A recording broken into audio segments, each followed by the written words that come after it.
All right, let's talk about the colon. You know, that punctuation mark that can add some serious punch to your writing, but let's be honest, it usually just causes a ton of confusion. Well, that's going to end today. You know the feeling, right? You're writing something and you get that little itch. You think, a colon should probably go here, but you're just not 100% sure. You know it creates some kind of effect, but the rules just seem kind of fuzzy. That uncertainty? That's exactly what we're going to clear up right now. But here's the good news, and it's really good news.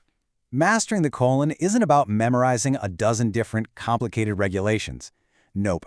It's about understanding one single simple idea. Once you get this one thing, I promise, everything else just clicks into place. So, first things first, let's totally reframe how we think about the colon.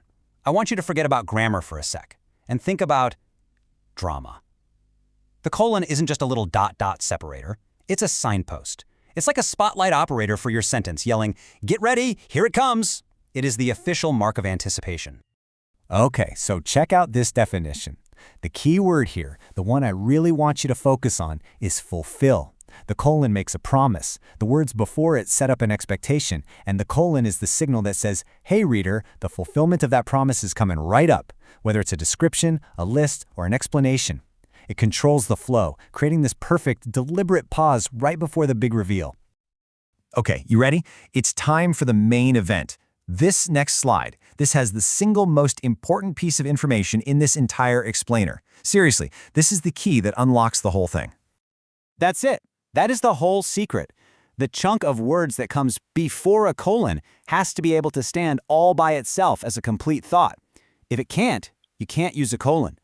This rule? It's like non-negotiable. It is the foundation for every single correct use of the colon, period. And this slide just lays it out perfectly. Look at the left side. For the meaning we need, it just leaves you hanging, right? It's not a complete thought. But on the right, I have a few favorite classes at LLCC. Well, that's a perfectly good sentence. You could slap a period on the end and walk away. And because it's a complete sentence, it has earned the right to use a colon to introduce whatever comes next. So now that we've got our golden rule locked in, spotting mistakes is going to feel almost too easy. You're about to see that pretty much every major mistake is just a different flavor of violating that one core principle. All right, let's break these down one by one. Look at that first example. The ingredients are. Is that a complete sentence on its own? Nah, of course not.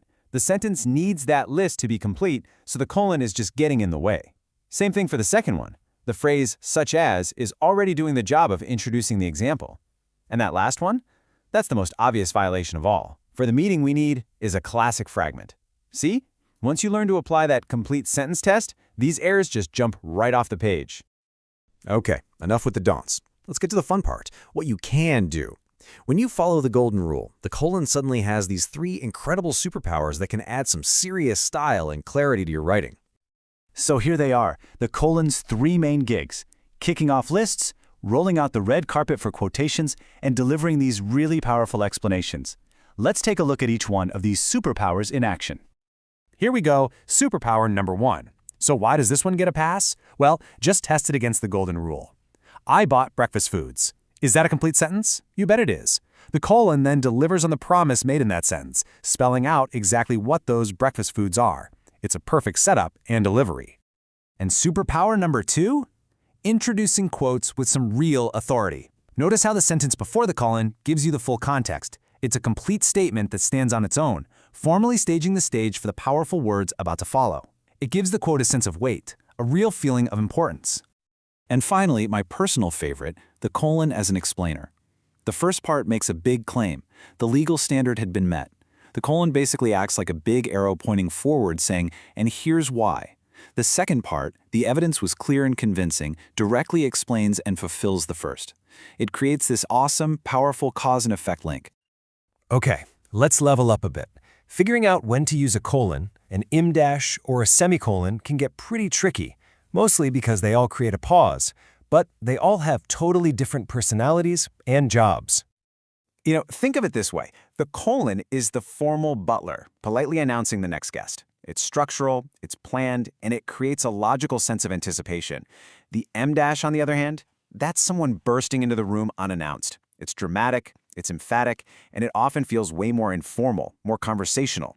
They both introduce things, but their vibes are worlds apart. The difference here is all about balance. A semicolon, it's all about balance. It's like a seesaw with two equally important complete sentences on each side. They're partners. But a colon creates a hierarchy. It connects a complete sentence to something that explains it, and that something doesn't even have to be a full sentence. It's a main idea followed by its backup detail. All right, we are in the home stretch now. Let's just quickly run through a few of those final, nitty-gritty details that can trip people up, even after they've mastered the golden rule. Ah, yes, the million-dollar question. You've written a perfect sentence, you've placed your colon exactly where it should be, and now you are staring at the next word wondering, capital letter or not? And the answer is, well, it's kind of frustrating actually. It depends. And this is where you have to know your audience, or more specifically, your style guide. As you can see, there is no single universal rule. APA style is pretty simple. If a full sentence follows the colon, you capitalize it. Easy. But Chicago style is more reserved. It only wants you to capitalize if there are two or more sentences. So the bottom line is, know what style guide you're working with and just stick to its rules. And of course, you see colons in all these other places, right? Titles, times, ratios, letters. But if you look closely, they're all doing the exact same job. They separate a general category from a specific detail, the title from its subtitle, the hour from its minutes, the chapter from its verse. It's always the same gig: introduction and specification. So, when you boil it all down, what's the one thing you absolutely have to remember? It's this: a colon is a formal introduction. It signals anticipation, and it can only ever be used after a statement that could stand on its own as a complete sentence. That's it. That is the golden rule that runs the whole show. So, the power is officially in your hands now. The colon is your tool. You can use it to command attention, to introduce your lists, your evidence, and your most important ideas with total confidence and style. So the only question left is, what will you introduce?